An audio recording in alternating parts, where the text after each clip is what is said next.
A igrejinha.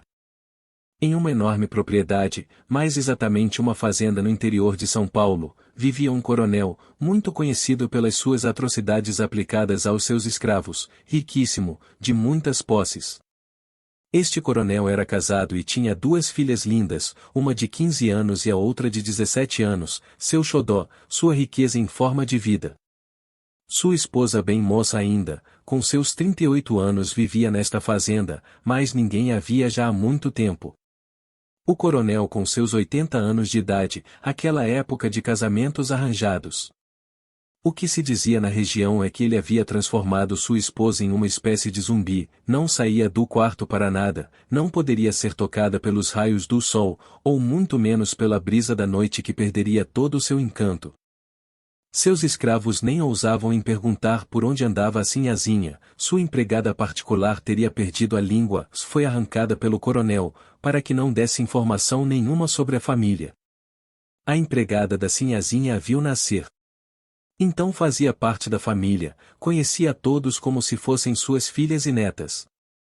Certa época, com muitos negócios fora do país a resolver, o coronel decidiu viajar para a Europa. Na verdade, ele era descendente de portugueses, que teriam chegado ao Brasil muito jovem, mais ou menos no ano de 1800. Os que conheciam a família, comentavam que vieram de navio com muitos pertences, de primeira classe, sua mãe uma baronesa portuguesa, e seu pai também um coronel, só que realmente era um coronel aposentado do exército português, de uma família muito nobre. Nesta viagem, ainda bem pequena, a empregada particular da sinhazinha, veio junto à sua mãe, uma escrava do pai do coronel. Sinhazinha de família brasileira, porém descendentes de portugueses também chegaram ao Brasil bem antes que o coronel, vieram de localidades totalmente diferentes da dele e bem antes. Um veio do norte de Portugal e a outra família do sul. A família da sinhazinha já tinha perdido uma boa parte da essência portuguesa, pois já estava há muito tempo aqui no país. O coronel mandou que sua escrava fizesse as malas e preparasse tudo para sua viagem à Europa, só para chegar até lá de navio levaria cerca de 30 dias no mar. Por esse motivo não podia levar sua esposa e nem suas filhas com ele. Perto da hora de viajar ele chamou o capataz da fazenda e o intimou a cuidar de sua família com a própria vida, mas que depressa se comprometeu a fazê-lo. O coronel um pouco mais calmo foi em direção à sua viagem à Europa, levaria uns 90 dias para retornar à sua fazenda. Uma bela noite, aproveitando-se da ausência do coronel que já há mais de 45 dias estava fora, um escravo novo, curioso, pois queria saber sobre a esposa do coronel, a sinhazinha, teria escutado a história, mas não acreditava. Aproveitando um erro do capataz, teve um pequeno minuto de brecha na segurança e subiu ao piso superior onde se encontravam os quartos das filhas e esposa, na casa grande do coronel. Ficou maravilhado com os tipos de panos, sedas e azulejos portugueses, que perdeu até a noção do perigo.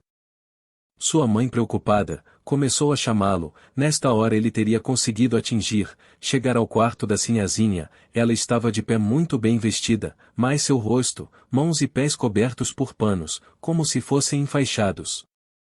Assustado e com os gritos da mãe, ao invés de somente descer, respondeu aos gritos, onde o capataz percebeu sua presença e logo foi-o jogando bruscamente para fora.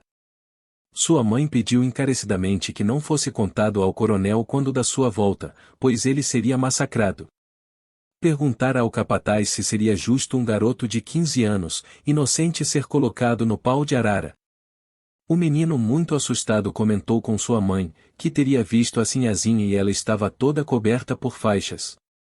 Sua mãe pediu para que isso fosse esquecido, pois teria descumprido as ordens do coronel e poderia ser punido com a morte.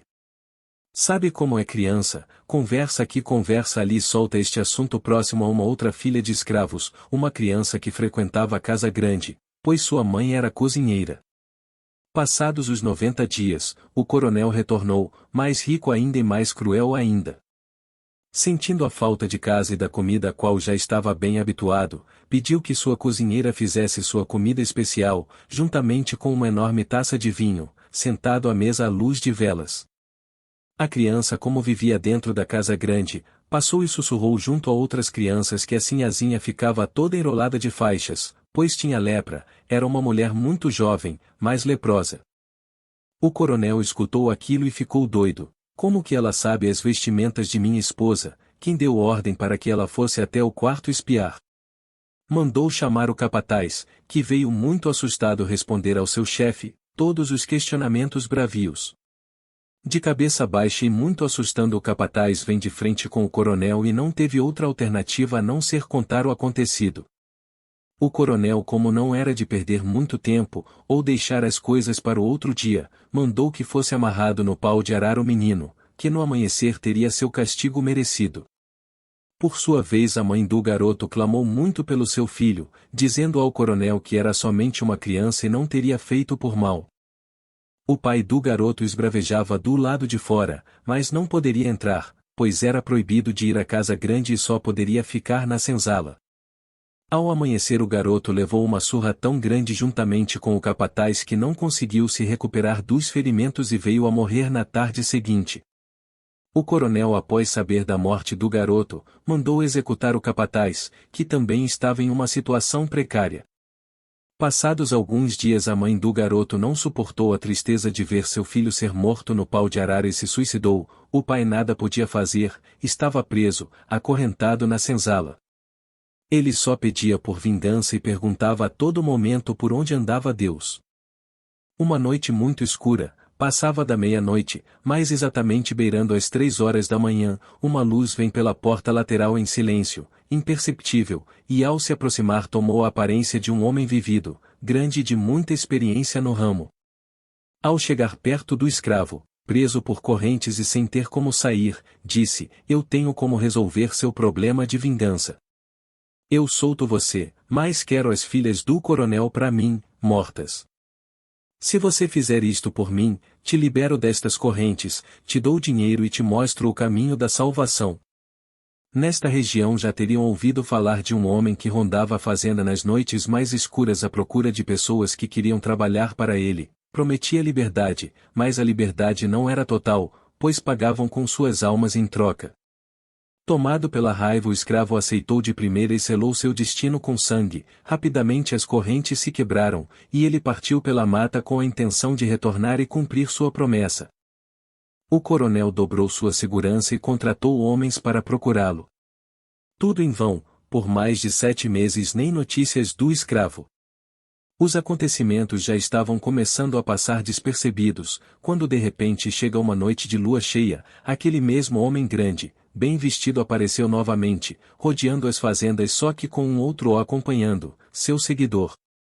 O silêncio tomou conta da região. Um escravo mais velho começou a sentir a presença de uma coisa ruim bem próximo à casa grande, chamou todos para dentro da senzala e se puseram a rezar. O coronel, descrente de tudo, nem deu importância, retirou-se aos seus aposentos e se colocou a dormir. Foi quando um rebuliço tomou conta do corredor superior da casa grande, parecia um animal grande arranhando as unhas no piso. Uma gritaria tomou conta da casa. O coronel levantou-se rapidamente, mas já era tarde. Suas 2 filhas haviam sido atacadas e estavam destroçadas em seus quartos, parecia um ataque de onça. Nem chance para chamar os médicos, os corpos foram encontrados dilacerados, em petição de miséria, sangue para todo lado e nada do animal. Foi a maior tristeza da vida do coronel e da sua esposa. O animal havia atacado somente suas filhas. O coronel mandou que dentro de sua propriedade fosse construída uma igrejinha e que suas filhas fossem sepultadas nela, e que nenhum escravo chegasse perto com risco de ser assassinado. Ninguém nunca desconfiou daquele escravo que teria fugido, ficou como ataque de animal, até mesmo o escravo nunca mais foi visto, nunca pensariam que seria ele o autor. Passaram-se o tempo, a igrejinha era cuidada por soldados do coronel para que ninguém chegasse perto. Sua mulher, a sinhazinha, foi se definhando a cada dia que passava. O coronel caiu na bebedeira, começou a perder todas as suas posses. Os comentários da cidade é que o lobisomem havia tido a ideia de vingar o filho do escravo morto, e ninguém acreditava que o lobisomem era o escravo, que trocara sua alma pela vingança em um momento de fraqueza. Até hoje esse local é visitado por muita gente, praticamente virou ponto turístico. Dizem que nas noites de lua cheia se escuta um uivado bem alto e na sequência podem ser vistos duas meninas lindas de mão dadas com o escravo morto pelo coronel. A família inteira do coronel foi sumindo aos poucos, suas posses passaram para as mãos do governo, ao não terem seus impostos pagos. A última aparição do coronel na fazenda foi em forma de corpo seco. Dizem que até hoje vive na mata procurando o lobisomem que matou suas filhas e acabou com a vida de sua mulher. Alguns dizem que até hoje podem ver a casa acesa, barulho de talheres, tiros, gritos e lamentações.